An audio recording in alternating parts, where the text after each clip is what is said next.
Bonjour à tous. Peut-être pour ne pas perdre de temps et en attendant que les intervenants se préparent, peut-être que certains vont se poser la question de pourquoi Adnan Jarret, anthropologue, vient animer des tables rondes, des interventions en archéologie. Mais il y a une chose qui m'est chère, c'est l'anthropologie du travail. Et j'y ai consacré pas mal de temps de recherche, d'où ma place. Et on vient de sortir avec une collègue, un Armand Collin sur anthropologie du travail. Donc, comme il est question aujourd'hui des métiers, de la profession de l'archéologie, voilà, je crois que ce n'était pas complètement incohérent que je sois là. Et puis, je voulais dire aussi, avant de donner la parole aux intervenants, c'était que je voulais remercier M. Demoule de ce parcours, finalement de nous avoir remis au clair, et surtout pour quelqu'un qui n'est pas archéologue, cette évolution de la discipline, parce que la compréhension finalement des changements et des mutations des savoirs du métier finalement de l'archéologue, eh bien, se lie aussi à travers des contextes économiques, politiques, techniques et sociaux. Et là, sans qu'on ait réellement d'éléments sur le métier, sauf à la fin, on va dire, on comprend à travers cet exposé comment, en fait, va se transformer le métier lui-même et les professionnels. Et également, je trouvais intéressant de voir apparaître la question de l'amateur, du bénévole, voilà, qui pose la question de qui travaille, quoi, et quelle est la définition du travail derrière ça, entre les professionnels, les chercheurs, on a vu les ingénieurs. Voilà. C'est la question aussi des hiérarchies, et je crois que toute la journée va nous permettre, oui, du genre aussi, toute la journée va nous permettre en fait de revenir sur toutes ces problématiques. Alors, tout de suite, comme ça vous l'a été dit, on va plutôt être sur, avant d'être dans la pratique elle-même, sur celle de l'imaginaire, comment finalement il existe un imaginaire de l'archéologie et finalement également aussi de l'archéologue. L'archéologue devient aussi, lui, imaginaire, et comment ça se traduit, en particulier pour la première communication, sur l'image de l'archéologue dans la fiction. Alors, je laisse Rémi Ancel et Céline Sauvage se présenter pour aller plus vite. Voilà, je vous laisse Vodala. Merci beaucoup. Donc, on va commencer sans plus tarder. On va effectivement, avec Rémi, vous parler de la représentation de l'archéologue dans la fiction. En effet, il y a peu de professions qui ont généré autant d'images, de clichés et de fantasmes que le métier d'archéologue. Et donc, dans cette communication, on vous propose de décortiquer, d'interroger les différentes représentations de la profession dans les œuvres de fiction, donc à savoir les films, les romans et les bandes dessinées qui ont été diffusés depuis plus d'un siècle. C'est une question qu'on s'était déjà posée en 2012 à l'occasion d'une exposition au musée Arkea, une exposition qui s'appelait Silence on fouille. Et on s'est rendu compte, malheureusement, au moment de la diffusion de l'appel à la communication, que les choses avaient très très peu évolué depuis 2002. Donc on va tenter de vous montrer, bien sûr, que si certaines images de l'archéologue, comme celle de l'aventurier, bien sûr avec la figure d'Indiana Jones notamment, ont pris une place prépondérante dans cet imaginaire collectif, la fiction, elle fait en réalité appel à plusieurs images quand elle convoque la figure de l'archéologue. Donc il y a vraiment une variété d'images. Alors là, ici, dans l'image juste avant, vous aviez juste une sélection des films qu'on a utilisés pour faire l'exposition. Mais comme je vous l'ai dit, il y avait également la bande dessinée et le roman qui étaient très présents. Donc voilà, des films sur un siècle, plus d'un siècle. Et donc la majorité de ces images de l'archéologue de fiction, c'est des images qui irritent en général les archéologues professionnels, tant les personnages de fiction sont loin de la réalité des pratiques actuelles de l'archéologie. Le but de cette synthèse, ce n'est pas du tout de pointer toutes les erreurs de ces images de fiction, mais de montrer plutôt la naissance et les évolutions de chacune de ces images qu'on a regroupées en trois grandes catégories, trois grandes thématiques. Donc la figure de l'archéologue scientifique, dont on vous parlera en premier, avec plusieurs déclinaisons, la figure de l'archéologue aventurier, bien sûr, qui est prépondérante, et ensuite, à la fin, on s'interrogera sur la place de l'archéologue dans la société, telle qu'elle est véhiculée dans la fiction, avec un rôle qui peut être positif ou non. Donc Rémi, je te laisse continuer. Merci, bonjour. Alors bon, pour commencer, l'archéologie, l'archéologue, un scientifique avant tout, donc évidemment l'archéologue est un scientifique, ce qui n'est pas toujours évident en revanche dans les œuvres de fiction. Et c'est un terme qui regroupe différentes figures en fait, qui traduisent une certaine évolution quand même dans les manières de présenter l'archéologie, en cohérence avec l'évolution de la discipline elle-même. Alors tout d'abord, on a une première figure, hein, la figure du savant, donc qui se présente souvent dans les œuvres de fiction avec certaines caractéristiques, notamment physiques. Hein, c'est un personnage souvent général âgé, avec des cheveux blancs, barbu ou portant une barbichette, invariablement coiffé d'un chapeau, d'un casque colonial, vêtu d'un costume élimé. C'est une image qui apparaît tôt. On peut en trouver des traces dans le roman du 19e siècle. Hein. C'est par exemple le docteur Rumphius dans le roman de la momie de Théophile Gautier. Vous avez ensuite diffusé dans ce type de publication, hein, dans des journaux familiaux comme Le Bon Vivant. Vous avez ici Monsieur Optugaga. Mais c'est une image qu'on retrouvera tout au long du 20e siècle et jusqu'à nos jours. Souvent, le savant est le pendant un peu de l'archéologue aventurier. Vous avez par exemple le père d'Indiana Jones, donc le professeur Henry Jones, qui est joué par Sean Connery. Cet archéologue, il n'est pas toujours un professionnel. En écho justement à ce qui a été évoqué au début de l'archéologie, c'est souvent un amateur, un passionné. Les personnages de prêtres archéologues notamment sont fréquents dans la fiction, hein, dans des films comme L'Exorciste. Là encore, on sait le poids qu'ont eu les érudits dans les recherches archéologiques au XIXe siècle et par la suite. Donc cette figure, elle renvoie surtout au début de l'archéologie, lorsque c'était la discipline des érudits au XVIIIe et au XIXe siècle. Ce qui est intéressant dans la fiction, c'est de voir que cette image du savant, elle est non seulement caricaturale, mais elle est figée, puisqu'en fait, ce savant, il travaille de la même façon que l'action se situe à la fin du XIXe siècle ou dans les années 40. Cette image, elle rappelle aussi le lien, on peut le voir ici, entre la naissance de l'archéologie et la connaissance des textes anciens. Hein, c'est l'archéologue qui déchiffre, souvent qui est vu notamment dans les films, figuré avec son petit carnet de fouilles en train de déchiffrer des hiéroglyphes. Et d'ailleurs, ce savant, il a souvent un rôle à jouer dans l'intrigue pour révéler aux spectateurs les données de l'énigme. Parce qu'elle fait référence au début de l'archéologie, cette fouille du savant est souvent menée aussi en contexte colonial. Hein, on a cette image récurrente de l'archéologue à chapeau colonial entouré d'ouvriers. Là encore, en écho à une réalité du 19e et jusqu'au milieu du 20e siècle, lorsque cette archéologie était menée comme ça en parallèle un petit peu de la conquête du monde par les puissances occidentales. Vous avez un exemple d'un film, Il était une fois la Légion, qui fait écho à cette réalité. Donc certaines figures sont devenues très, très populaires, hein, de cette époque, comme les dieux la foi, hein, qui ont publié leur journal de fouilles, qui étaient très répandus sur des chromolithographies, et donc marquant ainsi assez profondément l'imaginaire populaire. À travers cette figure, donc l'archéologie est une affaire sérieuse, qui fait souvent appel à la patience, mais également une activité souvent qui apparaît un peu vaine, ingrate, peu spectaculaire, voire ennuyeuse. Et c'est pourquoi, on peut le voir d'ailleurs dans les patronymes des personnages, hein. Vous avez mis Optugaga, mais vous avez Philémon Cyclone, le professeur Bergamote, Fouille-Touche et Picsou. Enfin, c'est un personnage souvent ridicule. Et donc une seconde image un petit peu plus attrayante est apparue justement pour rendre cette profession plus accessible. Une image qu'on a appelée donc du détective, hein, qui a été utilisée par des institutions pour valoriser un petit peu l'image de la profession. Donc cette figure du détective, elle fait l'analogie entre la démarche scientifique de l'archéologie et l'enquête policière.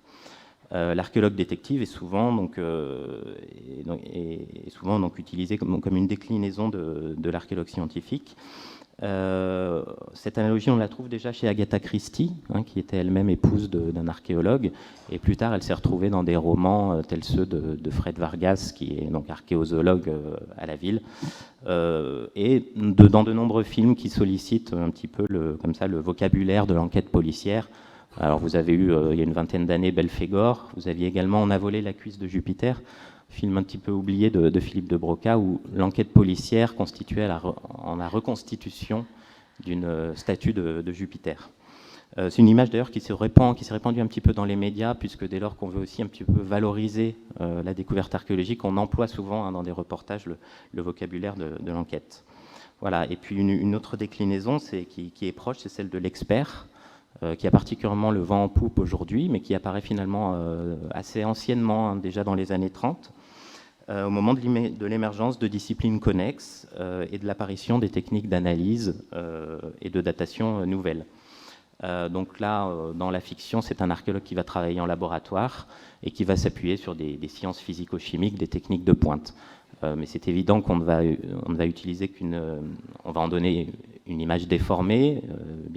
C'est rare de voir, par exemple, un archéologue qui utilise des datations relatives avec des études typologiques dans des films. On va plutôt se focaliser vraiment sur cette démarche, ce progrès technique. Donc pas d'objets sans datation au carbone 14, pas de momie sans scanner, et pas de squelette sans analyse ADN.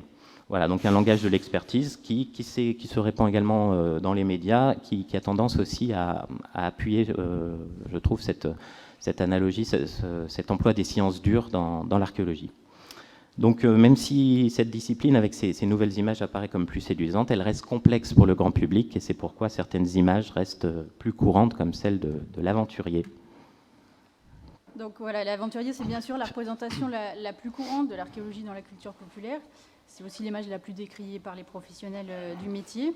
Bon, je passe très vite sur ses caractéristiques physiques, son look, vous le connaissez parfaitement. On peut cependant noter que le look vestimentaire d'Indiana Jones, il est, bon, bien sûr, pas du tout, il ne fait pas référence à celui de l'archéologue en particulier, c'est plutôt une référence au film d'aventure américain des années 20 à 70. On vous a fait le parallèle d'ailleurs avec le film Le Secret des Incas. Pas de truelle, mais des armes, des actions, et on fait bien sûr appel aux figures classiques de l'aventure, la poursuite, l'enlèvement, l'évasion. Le personnage d'Indiana Jones, il a lui-même une descendance très nombreuse dans les œuvres de fiction grand public, des avatars féminins, des personnages de jeux vidéo, de bandes dessinées, même dans des jeux pour enfants, chez Playmobil, chez Lego par exemple. La figure de l'aventurier, dans cette figure, le récit il est construit sur le modèle du récit héroïque. Donc il y a toujours une quête qui va emmener l'aventurier dans des endroits lointains, exotiques. Elle l'oblige à surmonter des dangers pour réaliser en général de grandes découvertes. On a souvent accusé Spielberg d'avoir popularisé un personnage qui était très éloigné des pratiques réelles de l'archéologie. Mais on souhaitait quand même mentionner le fait que ces personnages, ces figures, tirent sans doute leurs racines dans des récits de vie de personnalités hors normes des débuts de l'archéologie, notamment Schliemann et Hiram Bingham. Donc l'archéologue aventurier dans la fiction, c'est souvent un personnage ambigu, donc entre aventurier, mais aussi avec toujours un alibi scientifique. Et cette ambiguïté, on la retrouve chez ces deux personnages historiques. Donc Hiram Bingham, qui était professeur d'université, et bien que professeur d'université, au moment de la découverte du Machu Picchu en 1911, il a revendiqué non pas le titre d'archéologue ou de professeur, mais le titre d'explorateur. Il a d'ailleurs raconté sa découverte à la manière d'un récit d'aventure, et c'est quelque chose qu'on retrouve également chez Schliemann, donc qui est autodidacte, qui croit découvrir la cité mythique de Troie, et qui a tout vraiment des caractéristiques de l'aventurier. En dehors de ses recherches archéologiques, il a été négociant d'indigo, il a été banquier des chercheurs d'or en Californie, donc un personnage vraiment hors norme, qui lui aussi a publié ses découvertes. Et sa découverte, là aussi, on a vraiment un mélange entre le rapport de fouille classique, avec description de couches stratigraphiques, etc., et un récit d'aventure, puisque par exemple, il explique qu'il effectue des relevés au péril de sa vie, avec les structures qui manquent de tomber sur lui, etc. Donc cette dualité, on la retrouve dans la fiction. Et en effet, l'archéologue aventurier, en général, dans la fiction, il est toujours présenté avec une petite séquence d'introduction qui le montre en train d'enseigner à l'université. C'est vraiment l'alibi scientifique et ensuite on part vraiment de façon forte dans l'aventure. Donc des personnalités réelles comme Schliemann ou Bingham ont certainement favorisé par leur vie, par leur récit, la naissance de cette image du chercheur de trésors. Et de fait, l'archéologie d'aventure, vous le savez, elle se résume souvent à une quête d'objets mythiques ou à une chasse au trésor. C'est une image qui est héritée d'une vision classique de l'archéologie. C'est pas une image qui naît d'elle-même. Elle tire quand même, elle a quand même une origine réelle et qui est tirée donc de l'archéologie classique des antiquaires, qui était essentiellement, qui accordait surtout de l'importance à l'artefact. Donc, dans les œuvres de fiction où on présente l'image de l'archéologue aventurier, on a cette quête du trésor, mais on a aussi parfois, alors là sans doute aussi pour donner un alibi scientifique, la référence à des objets archéologiques réels. Et c'est le cas notamment dans le film Brocéliande, qui est un film français dont je ne suis pas sûre de vous conseiller le visionnage. Même l'auteur, d'ailleurs, quand on l'avait contacté pour l'exposition, n'était pas très fier de sa production. Mais dans ce film, ce qui est intéressant, c'est que le personnage, qui est une sorte de Lara Croft française, qui cherche là aussi un objet mythique, etc. Il y a malgré tout une référence, on ne vous a pas mis la photo, mais il y a quand même une référence à un objet réel, puisqu'il y a par exemple le chaudron de Gundenstroop, qui est un objet réel, donc qui est présenté dans le film, qui a été reproduit. Donc ça semble assez étonnant. Mais donc là aussi, c'est sans doute pour légitimer cette figure de l'aventurier. Et enfin, je voulais vous présenter une sous-catégorie du genre du film d'aventure archéologique, qui est le film d'aventure sous-marine. Et donc, on en parlera tout à l'heure un peu plus en détail, je crois, mais on voulait donc vous présenter quelques exemples de ces films, donc qui naissent à partir des années 50, puisque c'est vraiment à partir de 1943, avec l'invention du scaphandre autonome par Cousteau et Gagnon, que la discipline naît.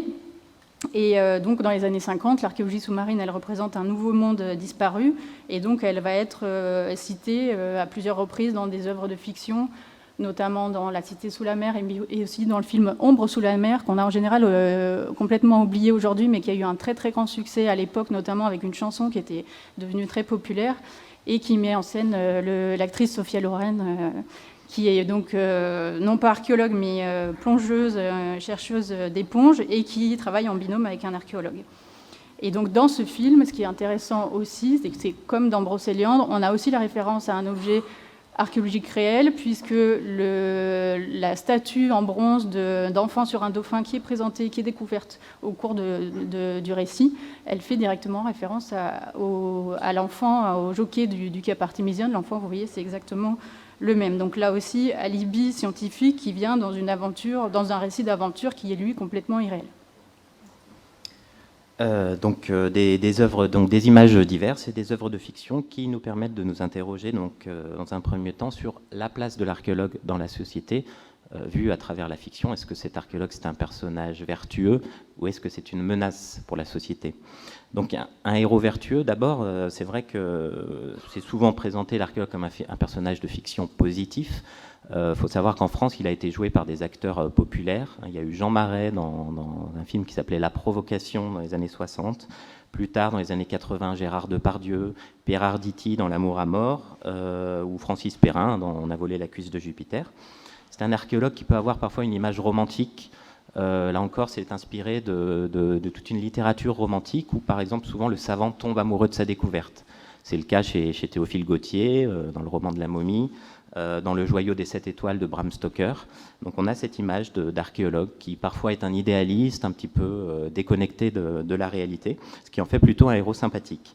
Dans La rose pourpre du Caire, que vous avez ici, le héros Tom Baxter, donc, qui est, je cite, un aventurier faisant des recherches archéologiques, sort de l'écran pour rejoindre le personnage de Cécilia, laquelle cherche à échapper à un quotidien morose. Et parfois, les découvertes même de l'archéologue sont empreintes d'une certaine émotion, comme dans le film Voyage en Italie de Roberto Rossellini. Vous avez cet archéologue italien qui dévoile les corps pétrifiés de Pompéi au couple Ingrid Bergman et George Sanders.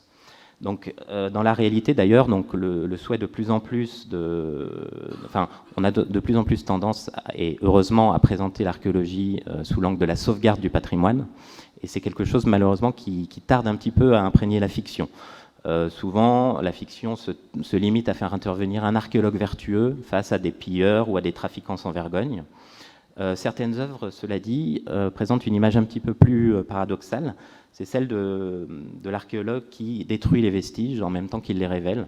Alors vous avez dans Fellini Roma cette scène d'archéologie, donc il n'y a pas d'archéologue, mais au moment où les ouvriers construisent le métro romain, ils dévoilent des fresques qui vont immédiatement disparaître du fait du changement d'atmosphère. C'est un thème qu'on retrouvera plus récemment dans Prometheus de Ridley Scott. Donc finalement un personnage plus ambigu qu'il n'y paraît. Et beaucoup d'auteurs ont parlé du fait que, par exemple, l'ennemi juré d'Indiana Jones, pour ceux qui connaissent un peu le film, donc le français Belloc, est en fait un double inversé de celui-ci. D'ailleurs, le personnage d'Indiana Jones, on pourrait débattre sur son aspect vertueux en tant qu'archéologue. Alors, à l'instar du scientifique en général, il y a aussi l'image du savant fou qu'on a retrouvé. Une image qui nous vient aussi du rapport que l'archéologue entretient un petit peu avec la mort, notamment, et donc quelque chose qui peut fasciner autant qu'il peut heurter les convictions du grand public. Donc, je vous rappellerai rapidement cet événement qui a eu un grand impact dans la fiction archéologique. Donc, la découverte du tombeau de Toutankhamon par Carter et Carnarvon en 1922. Donc la fiction s'est emparée très vite de cette histoire avec la bande dessinée, vous avez ici, Conan Doyle et Agatha Christie, et puis ensuite la longue lignée des films de momies, dans la lignée du film d'Universal en 1932, puis des studios Hammer. Au-delà du film d'égyptologie, cette idée de profanation, elle s'incarne dans le fait que l'archéologue est celui qui va parfois déterrer des forces souterraines néfastes. Ce qui explique le grand succès du thème archéologique dans le cinéma d'horreur notamment. Et parfois, les films font intervenir, ou les bandes dessinées font intervenir des mythes anciens, comme celui du démon Pazuzu, que vous avez notamment dans Adèle Blanc-Sec, ou dans le film L'Exorciste. Donc, où dans ce film, l'archéologue en fait exhume une statue de Pazuzu, donc de la mythologie mésopotamienne, et c'est ce démon qui va ensuite posséder la petite fille héroïne du film. Voilà, donc on retrouvera ça dans de nombreux films ensuite, dans la série B italienne, le film d'horreur japonais. Il y a toujours cette idée que l'archéologue est celui qui déterre ce qui en fait aurait mieux fait de rester caché. Et plus largement, l'archéologue peut s'avérer menaçant pour l'équilibre social, parce que c'est celui qui remet en cause l'ordre établi. Vous avez cette idée dans le roman de Pierre Boulle, La planète des singes, où en fait le singe archéologue Cornelius déterre des vestiges de la société humaine et montre en fait, avant les singes, la prééminence de la société humaine et comment elle a couru à sa perte. Et ça, c'est quelque chose qui va le faire passer pour hérétique auprès des singes dominants. Et d'ailleurs, je vous conseille cette scène de l'adaptation cinématographique du roman, où on a finalement une vision de l'archéologie presque fidèle, où on a une idée de stratigraphie, une démarche archéologique, de raisonnement, où on fait intervenir, on essaye de faire parler les vestiges matériels pour reconstituer la vie des hommes.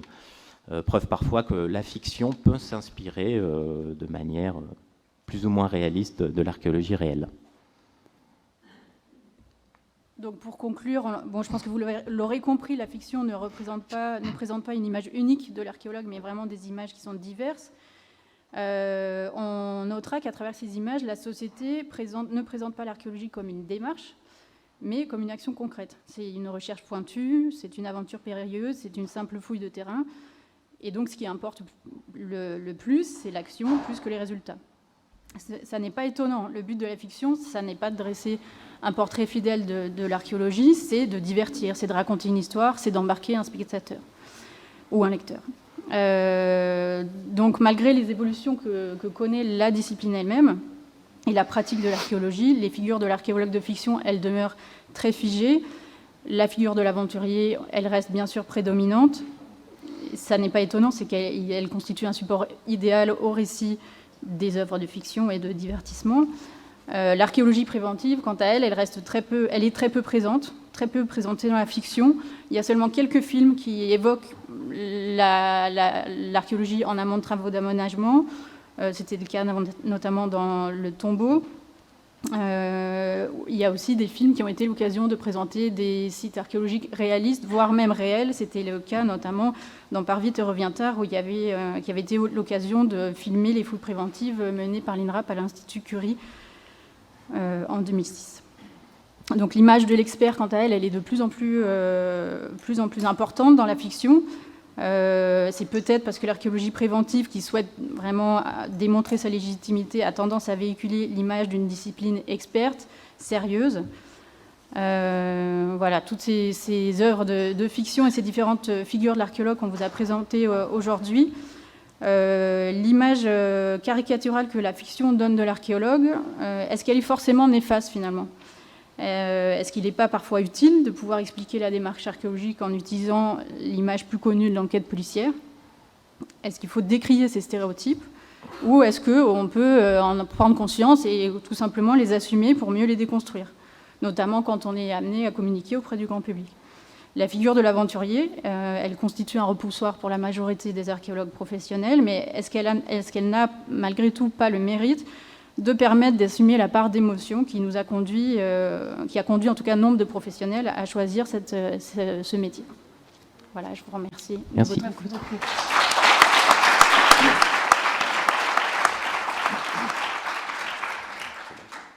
Merci beaucoup. Je vais demander aux archéologues 2.0 de nous rejoindre. Et donc, nous allons passer sur l'archéologie sur les réseaux sociaux.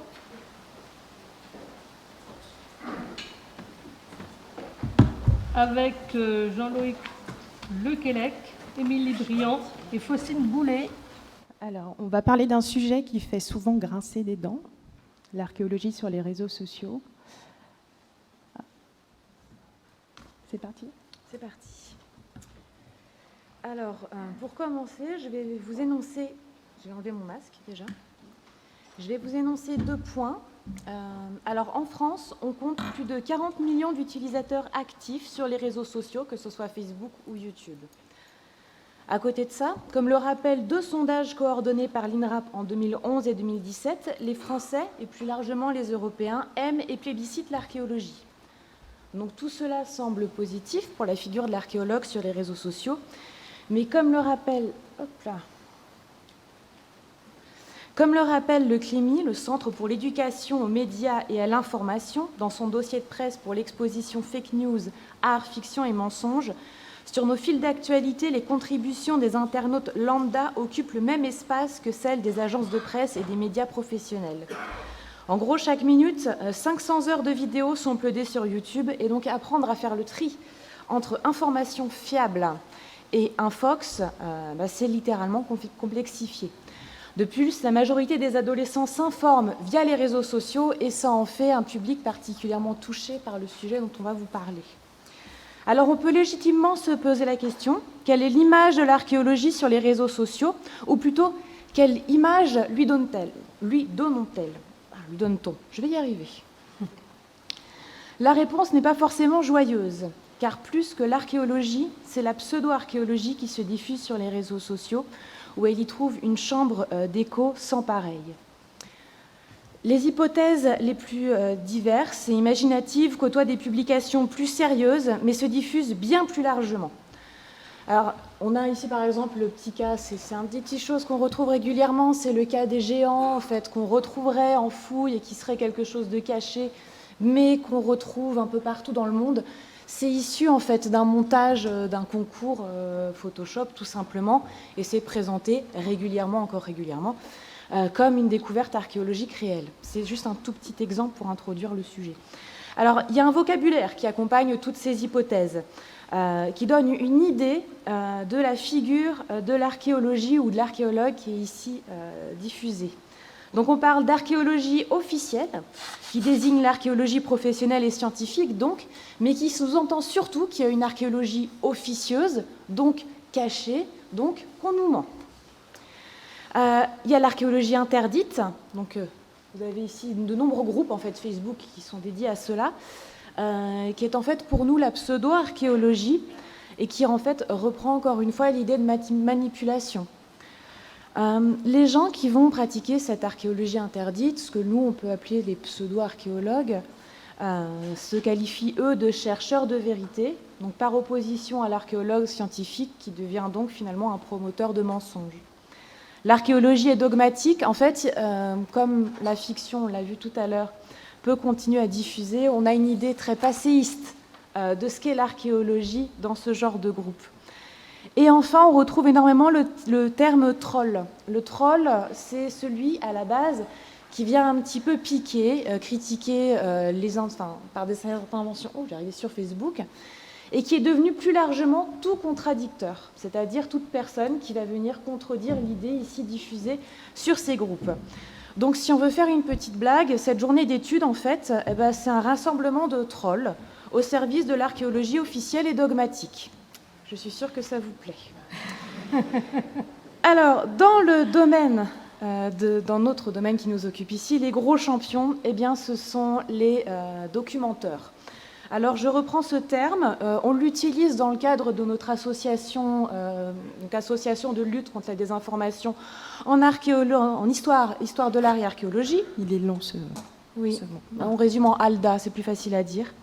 Mais aussi qui est explicité dans un article qui va paraître dans la Revue internationale d'intelligence économique, article auquel j'ai participé, qui s'intitule « Les documentaires, nouvelles armes dans la guerre de l'information ». En fait, ce sont des métrages qui se présentent comme des documentaires, donc comme présentant des informations vraies, mais qui, en réalité, partagent des informations fausses, non sourcées ou même incomplètes. Donc là, c'est des exemples que vous avez. Donc, vous avez peut-être déjà entendu parler de la révélation des pyramides. Ah, je vois des gens qui acquiescent. Voilà. On a aussi Bam qui fait suite à la révélation des pyramides, un bâtisseur de l'Ancien Monde. Vous avez aussi le tertre sacré, l'autre terre des dieux. Bref, ce sont des documentaires qui pullulent sur les réseaux sociaux, qui sont souvent bien faits, voire très bien faits, et qui remportent une forte adhésion de la part du grand public. En nombre de vues sur YouTube, par exemple, pour ne citer que la révélation des pyramides, je crois qu'on atteint maintenant plus de 80 millions de vues, en combinant les différentes langues, etc. Autant vous dire que c'est énormissime. Et je vous rappelle que les réseaux sociaux, c'est là où les adolescents, même le Quidam aujourd'hui, va en premier pour se renseigner. Quand vous tapez pyramide sur YouTube, vous tombez sur ça.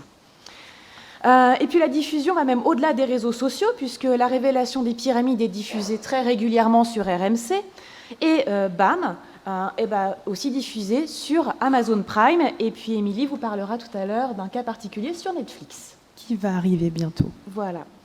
Et tout ça, ça donne une impression pour le grand public d'institutionnaliser ce genre de documentaire, puisqu'il passe à la télé. L'adhésion est d'autant plus forte que les gens vont s'investir aussi financièrement. Là, on a pour la révélation des pyramides 2, donc le Ulule, ou le Helloasso, pardon, qui avait été lancé et qui a récolté la somme de plus de 108 000 €. Ça vous donne une idée à quel point les gens sont prêts à s'engager pour ce genre de documentaire.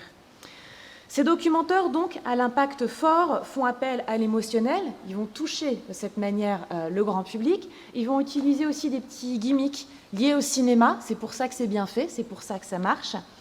Et ils vont reprendre les mots de vocabulaire que l'on a vus tout à l'heure, archéologie officielle, archéologie dogmatique, archéologie interdite, etc. etc. Et donc, ils affirment en fait révéler ce que les archéologues officiels, vous cachez au grand public. Alors, sous couvert donc de seulement poser des questions, en réalité, ils ne cherchent pas de réponse, et ce sont des métrages qui, eux, commencent sérieusement à donner le ton sur ce qu'est l'archéologue sur les réseaux sociaux et sur ce qu'est l'archéologie sur les réseaux sociaux, sans parler d'autres idéologies sous-jacentes dont on va vous parler plus tard. En vérité, majoritairement et de plus en plus aujourd'hui, sur les réseaux sociaux, l'archéologue est un scientifique qui cache la réalité, qui cache la vérité et dont il faut se méfier, ce qui est quand même assez grave. Alors que faire face à cela? Réinformer, vulgariser davantage? Alors oui et non. En tout cas, le problème est plus ancien et plus sombre qu'il n'y paraît. Alors je vais aborder maintenant assez rapidement la partie que Jean-Luc Dequelec devait traiter. Alors, qui sera développée dans l'article. Alors, en effet, en France, l'archéologie romantique, la pseudo-archéologie, on va la voir émerger autour des années 1960 avec un livre qui sera Le matin des magiciens, Et puis toute une suite de publications, comme la collection J'ai lu chez Flammarion, collection Or et Noir chez Lafon, Revue Planète, etc., qui vont en fait diffuser ces mêmes idéologies. Très rapidement, on va voir les premiers contre-feux aussi, avec Jean-Pierre Adam, qui va écrire ses livres, donc notamment L'archéologie devant la posture, mais qui va aussi participer à des plateaux télévisés. Mais on va voir aujourd'hui naître une deuxième phase, puisqu'à partir des années 2000, eh bien, on a les réseaux sociaux. Et les réseaux sociaux, c'est formidable parce que c'est une chambre d'écho énorme. Et en plus, ça permet de mettre en avant ces hypothèses-là gratuitement, largement, puisqu'avant, il fallait quand même acquérir le livre, le lire, etc. Là, on n'a plus qu'à se poser devant son ordinateur, c'est formidable. Et ça se diffuse très facilement, un simple clic. Alors, avec l'informatique et l'ordinateur pour tous, la démocratisation des logiciels de montage aussi, eh bien, finalement, l'opinion, en tout cas les thèses d'un archéologue, valent tout aussi bien que les thèses de Jean-Michel Ducoing, qui pense que les pyramides sont construites par des extraterrestres. Alors tout cela va permettre donc l'essor des documentaires, comme bâtisseurs de l'Ancien Monde par exemple. On va aussi voir naître sur le même Internet des débunkages au travers de chaînes YouTube comme Nettoyeur de Nitz, comme sur la tronche en biais, des choses comme ça, etc. On va aussi voir des ouvrages qui sont consacrés, ou même des articles de revue, mais qui ont très sincèrement du mal à rivaliser avec ces documentaires et avec ce genre de propos. Alors, on observe donc qu'aujourd'hui, malgré de très nombreuses réfutations qui sont arrivées très tôt dans cette histoire, eh bien, les mêmes thèses absurdes continuent de se diffuser. On peut se demander pourquoi. C'est un paradoxe, en fait, parce que l'information est disponible, plus accessible que jamais, et pourtant, les documentaires se partagent très, très, très facilement, très, très rapidement, et les gens y adhèrent. En fait, ces documentaires ne visent pas à démontrer une thèse. Ils ne sont pas du côté de la rationalité scientifique. C'est pourquoi, en fait, les arguments scientifiques eux-mêmes, les raisonnements, etc., sont impuissants depuis plus de 60 ans. Mais en fait, les tenants de ces thèses, ils utilisent des données archéologiques pour illustrer des idées préconçues, toujours les mêmes, qui sont en fait un petit nombre, qui ne sont en aucun cas des démonstrations, ce sont des mythes contemporains, des récits, dont le propos n'est pas d'expliquer, mais d'ajouter du sens. Et l'accent est alors mis sur le récit, vise à provoquer une suspension de sens critique. Et là, c'est là que le glissement se fait de manière assez grave, parce que les idées qui se développent derrière, sont des idées liées au suprémacisme blanc, au racisme, etc., à l'antisémitisme aussi. Donc en fait, pour répondre à tout ça, est-ce qu'il ne conviendrait peut-être pas de se placer, nous aussi, sur le même plan du récit ? En fait, tout simplement, est-ce qu'il ne conviendrait pas, quitte à désenchanter, de faire l'effort de réenchanter un petit peu derrière ? Et là-dessus, je vais les faire laisser la main. Pour rejoindre cette idée de mythe contemporain, qui a été évoquée à l'instant par Faustine, mais qui était donc de l'intervention de Jean-Louis Lequelec, nous pouvons citer un article de Nikos Kalampalikis, qui est professeur de psychologie sociale à Lyon 2. Cet article paru en 2002 s'intitule « Représentation et mythes contemporains ». Il est très intéressant, cet article, puisque Nikos Kalampalikis a travaillé sur l'affaire macédonienne à la fin des années 90-2000, par le biais du mythe revisité d'Alexandre le Grand et de sa perception auprès de la Macédoine, de l'identité de la Macédoine au moment de la déclaration d'indépendance en 1991. Donc vous voyez comment un personnage ancien peut être vu aujourd'hui dans nos sociétés. Et dans cet article, Kalampalikis, il évoque des écrits méconnus de Roland Barthes, publiés en 1971. Et c'est là. Dans ces écrits, Roland Barthes propose une redéfinition du mythe contemporain en tant que parole autour de laquelle se construit tout un système de communication. Le mythe ne se définit alors pas par rapport à l'objet de son message, mais par la façon dont il profère ce dernier. Et cette définition de Barthes, elle trouve un écho particulier à l'ère des réseaux sociaux. Comme vous l'a présenté Faustine, on retrouve des similitudes de forme dans le discours des pseudo-archéologues, Le plus souvent, c'est les méchants archéologues qui gardent pour eux l'information, suivi entre parenthèses, c'est normal, ils sont payés pour la plupart par l'État. On va retrouver une information secrète qui va enfin être révélée au grand jour, et autres, on nous ment, on nous cache la vérité. Alors, cette forme de discours, elle n'est pas propre à la pseudo-archéologie, on la retrouve dans tous les discours pseudo-scientifiques. Il suffit d'enlever les méchants archéologues, vous remplacez par Big Pharma, et vous retrouvez exactement la même forme de discours. Donc vous voyez comme quoi on est vraiment dans du mythe contemporain, cette nouvelle communication qu'on a depuis quelques années. Et cette forme de discours, elle se rattache au complotisme tel qu'il a été théorisé par Léon Poliakov dans ses études sur l'histoire de l'antisémitisme, sous le concept de causalité diabolique. Oh là là, je suis arrivée de Strasbourg, j'étais à Strasbourg à 5h30 ce matin, je vais y arriver aussi. La causalité diabolique, en fait, c'est de diaboliser un ennemi ou un groupe social en leur prêtant des intentions néfastes. Ça va permettre de justifier de la haine à leur égard, mais aussi de renforcer une mobilisation contre ce groupe. C'est quelque chose qu'on retrouve assez couramment. Et c'est ce qu'on retrouve chez les pseudo-archéologues, un peu l'archéologie fantasmée, mais c'est ce qu'on retrouve aussi sur les réseaux sociaux des détectoristes. Je ne sais pas si vous êtes allé déjà faire un tour sur... non, jamais.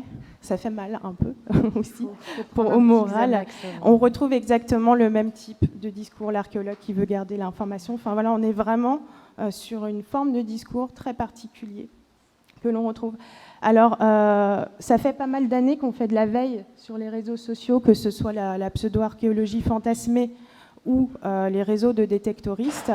Et ces deux mondes gravitent l'un autour de l'autre sans jamais se rencontrer, jusqu'à ce que... Diapo suivante. T'es allé trop loin. Là ? Non. Oui, ça.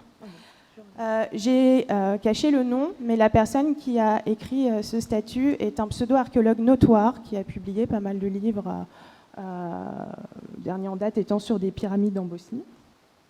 Et il veut, pour récupérer le public des détectoristes, il a écrit un livre sur détectoristes vaudois.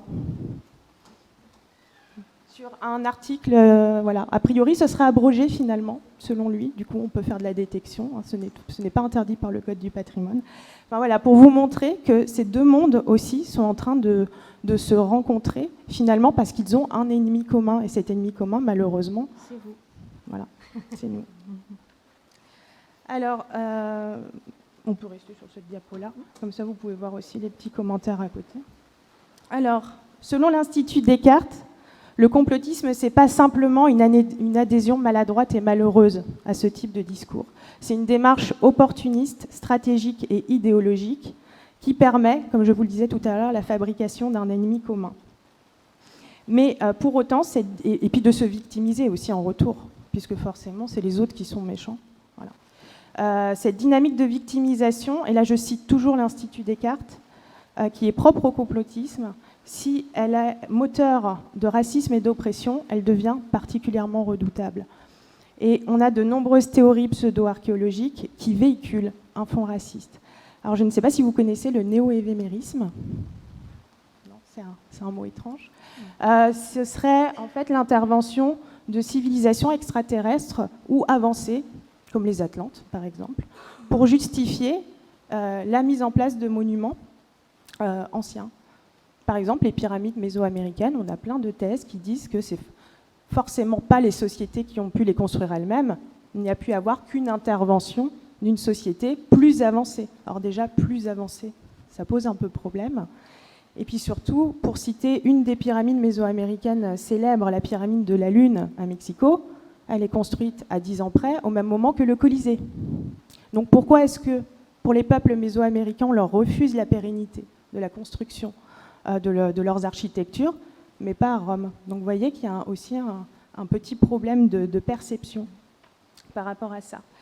Alors plus redoutable encore, les théories nationalistes qui puisent dans le concept des origines des peuples, souvent mythiques, et qui sont encore aujourd'hui instrumentalisées à des fins idéologiques peu reluisantes.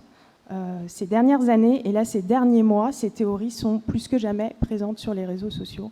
je n'ai pas besoin de développer, tout le monde voit de quoi on parle. Alors, bon, ça fait un petit peu mal au cœur tout ça, donc comment est-ce qu'on peut lutter contre ça? On va essayer de rebondir. Voilà.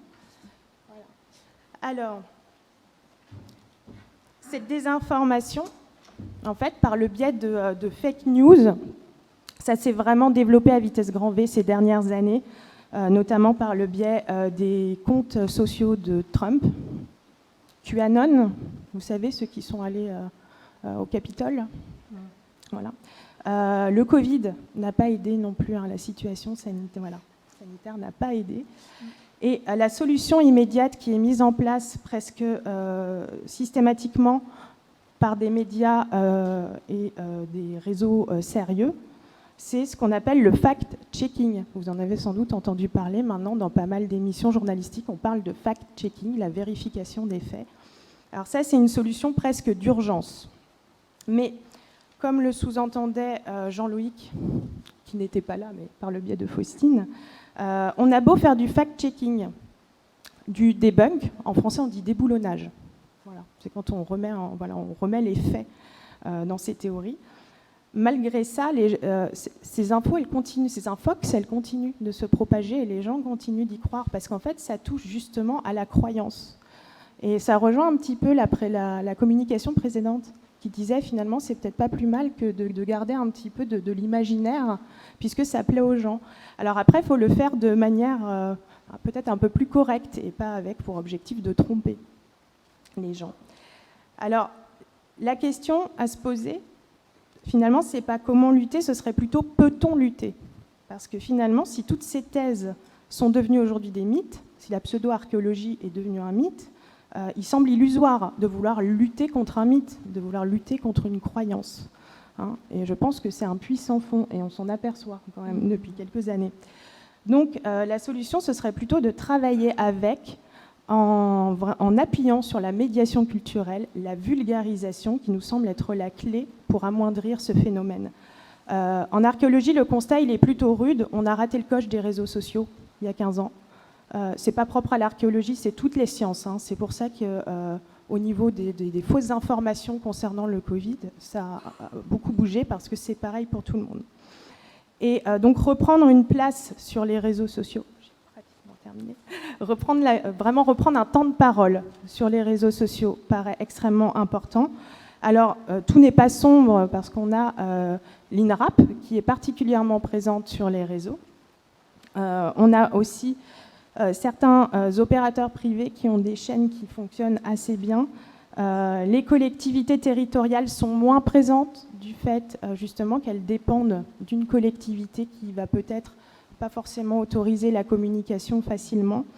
Et malheureusement, sur par exemple la chaîne YouTube du ministère de la Culture, que vous avez ici, vous avez une petite capture d'écran, on peut déplorer que dans la playlist archéologie, il n'y a qu'une seule vidéo. Voilà. Donc ce seraient des choses quand même qui pourraient être développées. Alors pour les points de vigilance dans les années à venir, et je m'arrêterai là-dessus très rapidement, les études de paléogénomique et la génétique, et surtout la manière dont elles sont reprises dans la presse. Donc là, il va falloir vraiment avoir une vigilance particulière sur les réseaux sociaux. Voilà, on a retrouvé le gène breton, c'est bon. Et ça, c'est le cherry picking, c'est-à-dire qu'on va voir... Alors après, l'article en lui-même, il est très bien, hein. C'est le titre qui était un peu, voilà, un petit peu provocateur. Et juste la petite mise en abîme, là, la capture d'écran, ça vient du site F de souche, français de souche, forcément, qui s'est jeté sur l'information. Donc voilà, donc ça, point de vigilance sur le cherry picking, récupérer une information qui va nous plaire parmi une étude beaucoup plus complète. Et dernier point de vigilance, on va avoir notre révélation des pyramides chez nous, en France, avec le mégalithisme. Et ça va arriver assez rapidement, puisque d'après nos sources, un contrat a été signé avec Netflix pour une diffusion en France et à l'international. Voilà. Donc ça va parler des mégalithes du Morbihan, mais dans la bande-annonce, on a aussi Stonehenge. Donc autant vous dire que ça risque d'avoir un écho assez important. Comme pour la révélation des pyramides, on a eu un crowdfunding que vous voyez là.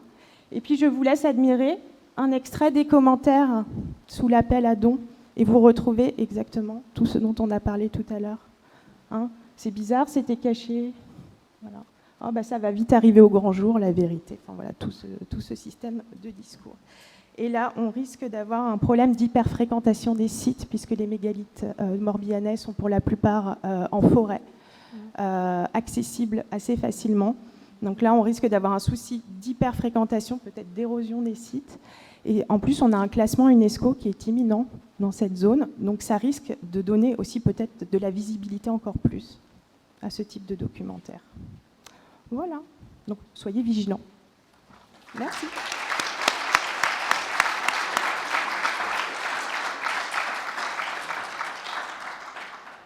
Donc, si vous avez des questions sur justement ces deux communications qui sont une forme de remise en question, d'une certaine manière, hein, de ce qu'est l'archéologue professionnel, dans ce qu'il est, dans son quotidien, etc. Donc cette réinterprétation à la fois de son savoir, puisque c'est un peu ça, et carrément la réappropriation de son savoir, la réinterprétation de son savoir, et puis de l'autre côté aussi une forme de réappropriation, réinterprétation, avec des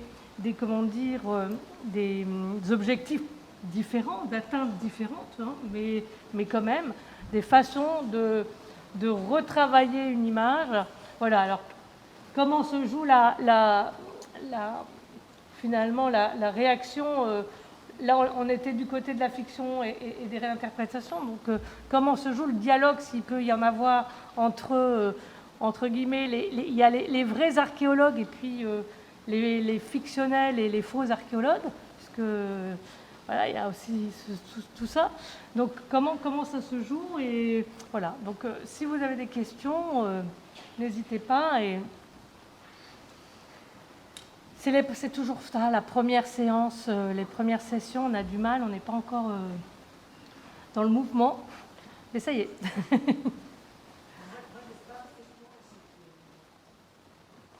C'est plutôt un rebondi sur la présentation, notamment sur Ombre sur la mer, je crois que c'est les titres des films avec Sophia Loren. C'est qu'il y a un double rappel à la réalité, c'est qu'elle est une pêcheuse d'éponges. Et il faut savoir que les premières deux épaves qui font l'histoire de l'archéologie sous-marine, Madia et Antikythera, c'est des pêcheurs d'éponges grecs qui les ont découvertes. Donc la personne qui a fait le scénario était quand même il connaissait un peu quand même les domaines.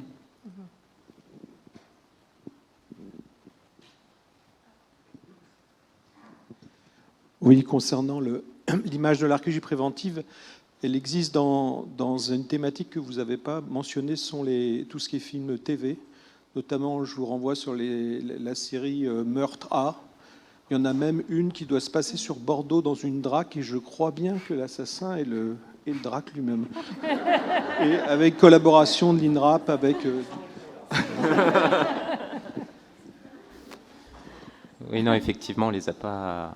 Ça pourrait rentrer dans on disait c'est vraiment l'enquête archéologique, enquête policière. Il y a vraiment quelque chose il y a un parallèle qui est très très souvent un petit peu beau ça, très souvent tiré. Dans la suite de ce que disait Marc, par rapport à l'image médiatique d'Indiana Jones, où effectivement quelque part on pourrait dire, quand on regarde je ne sais combien d'épisodes, on s'aperçoit quand même que finalement le premier serait un peu vertueux. Bon, c'est quand même un prof d'université qui porte des lunettes, qui a un costume, enfin, etc. Quand il est aventurier, bon, il n'a plus de lunettes, il vit sa vie d'archéologue contre les nazis. Bon, enfin, on voit un fond un peu historique. Et effectivement, par rapport à ce que vous expliquiez dans la deuxième communication, on voit bien que le dernier épisode, vire dans le mystique total. J'allais dire, finalement, nous déplaît encore plus que le premier, qui distrayant d'une certaine manière. Et effectivement fait le lien inconscient de cette dérive sociétale, en fait, mystique, enfin, qui a des origines, comme vous le disiez, dans les années 50, 60. Enfin, dire, quelque part, c'est intéressant de voir que ce héros très médiatique et très populaire finalement rejoint ce monde un peu de l'obscurantisme, alors que dans le premier épisode, finalement, c'est un prof un peu musclé, mais c'est quand même un prof. qui dit des choses, sa place est dans un musée, enfin, au-delà de son action exotique, il renvoie quand même à un certain nombre de choses. L'archéologie, c'est sur le terrain, la place des objets dans le musée, enfin, cette captation des objets par puissance maléfique. Enfin, il y a quelque chose de vertueux qu'on retrouve plus vraiment à la fin de la série, quoi. Mais c'est peut-être aussi, enfin, il a été réalisé très longtemps après. Hein. Le dernier opus, il date d'il y a une dizaine d'années, même pas. Ouais, quelque chose comme ça. Et je pense que Steven Spielberg s'est clairement aussi adapté à la manière dont notre société, il y a 10 ans et encore aujourd'hui, du coup, considérait l'archéologie. Après, il a toujours été attiré par les extraterrestres dans ses films. Hein. Mais là, c'est une œuvre de fiction. Nous, la fiction, elle nous dérange absolument pas. Hein. On adore Indiana Jones, Stargate et tout. C'est juste les gourous quand ils essayent de faire croire que ça, c'est la réalité et que nous, on essaye de la cacher. Ou... Bon. Voilà. Donc, comment les archéologues font face, justement, pour rendre visible ce qu'ils sont, eux, aujourd'hui, en dehors des luttes, puisqu'il y a les luttes, les grèves, pour exister, sachant que, on l'a vu dans votre exposé, la place des réseaux sociaux et donc de l'accès à un type de public, hein, qui n'est peut-être pas le vôtre, comment se joue pour vous, parce que moi je suis pas archéologue, la place facile, pour contrer. Alors il y a des associations visiblement. Mais c'est peut-être pas évident. Toutes les disciplines ne sont pas aussi touchées par ce phénomène. Alors, il y a une question là et puis une question là.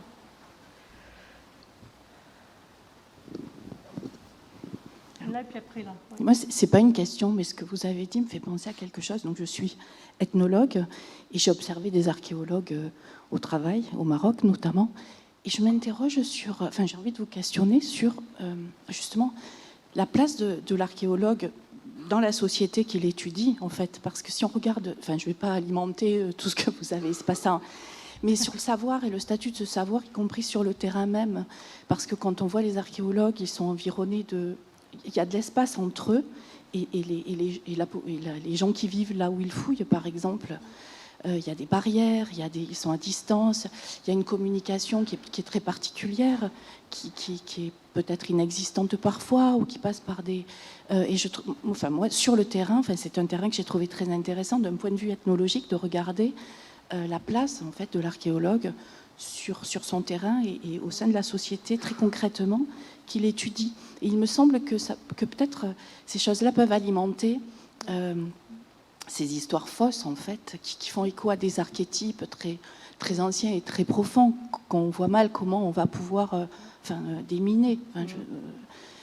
Ça paraît impossible. Enfin, je ne sais pas, je suis peut-être fatiguée aujourd'hui, mais voilà. Moi, ce qui m'intéresse, c'est cette place physique de l'archéologue, environné de barrières, qui parle une langue qui n'est pas forcément celle... Enfin, là, on n'était pas sur de l'archéologie peut-être lointaine, mais... voilà, je trouve que ça fait écho peut-être aussi à quelle est la place de ce savoir là où il se produit et à partir des objets et la question de la propriété aussi. Mais c'est bien pour ça qu'on insiste sur le fait qu'il n'y a que la médiation et la vulgarisation, donc par le biais de visites, s'ouvrir au public, s'ouvrir aussi bien évidemment aux gens qui habitent juste à côté où il y a la fouille. C'est vraiment plus que jamais important. Ça prend du temps sur une fouille et on sait très bien que les jours-hommes, ils sont comptés et on n'a pas forcément envie, mais c'est extrêmement important justement pour montrer que nous, on n'a rien à cacher. Et ça permet de créer du lien aussi entre les gens et leur environnement, l'histoire aussi du terroir où ils vivent. Donc c'est vraiment important. Et effectivement, le fait que l'archéologie soit cachée, pas volontairement, hein, mais à distance, voilà, avec des barrières, parce que c'est quand même un chantier, c'est dangereux un chantier, on ne peut pas laisser rentrer tout le monde n'importe comment sur un chantier, participe aussi sans doute à ça. Alors nous, ce qu'on se dit depuis un moment, c'est qu'il nous faudrait un Thomas Pesquet de l'archéologie, clairement, parce que Thomas Pesquet, pour en tout cas sa discipline, pour l'espace, tout le monde l'identifie Sur les réseaux sociaux, il est suivi par quand même, je ne sais pas combien il a d'abonnés, mais c'est énorme. Et en fait, il représente vraiment bien sa discipline. Et si il nous faudrait un Thomas Pesquet de l'archéologie aussi. Alors, avis à qui veut. Alors, question rapide, réponse très rapide, parce que là j'ai des grands signes, on doit passer à l'autre session. Alors en fait, je n'avais pas une question à poser, je souhaitais juste vous répondre, Madame Mongery, puisque vous avez demandé comment les archéologues procédaient justement pour se rendre visibles. Alors sachez que les archéologues ne se cachent pas. Chaque service, je pense, chaque opérateur possède en son sein donc, des services justement de médiation culturelle qui, au quotidien, travaillent avec le grand public, avec les scolaires. Donc moi, je suis archéologue et médiatrice du patrimoine donc à Archéopole. Et en fait, très régulièrement, nous intervenons dans les écoles pour pouvoir justement présenter le travail de l'archéologue. On présente toutes les questions relatives donc, à la sécurité, aux méthodes de travail donc, sur les chantiers. Et puis, évidemment, quand les chantiers ont lieu, on fait venir aussi régulièrement sur les terrains donc, le grand public, puisque l'on sait qu'ils sont justement en demande et ils souhaitent savoir en fait ce qui se passe sur les territoires de leur commune et surtout ils souhaitent connaître en fait les recherches qui sont menées sur leur territoire. Donc les archéologues ne se cachent pas, je pense que c'est en fait un travail qui se fait depuis maintenant quelques années, qui a tendance à se généraliser et je pense que d'ici quelques années en fait on sera encore plus présent je pense dans l'esprit en fait je fais une réponse très rapide. Oui. C'est la clé. C'est la clé. Et sur les réseaux aussi. La transmission par le biais. Mais si je peux me permettre, il ne faut pas oublier aussi le gros travail qui est fait par les musées, d'autres services. Enfin, il y a les archéologues qui font la médiation eux-mêmes de leur métier, mais il y a d'autres professions qui sont aussi amenées à faire ce travail de plus en plus, qui le font bien. Merci beaucoup.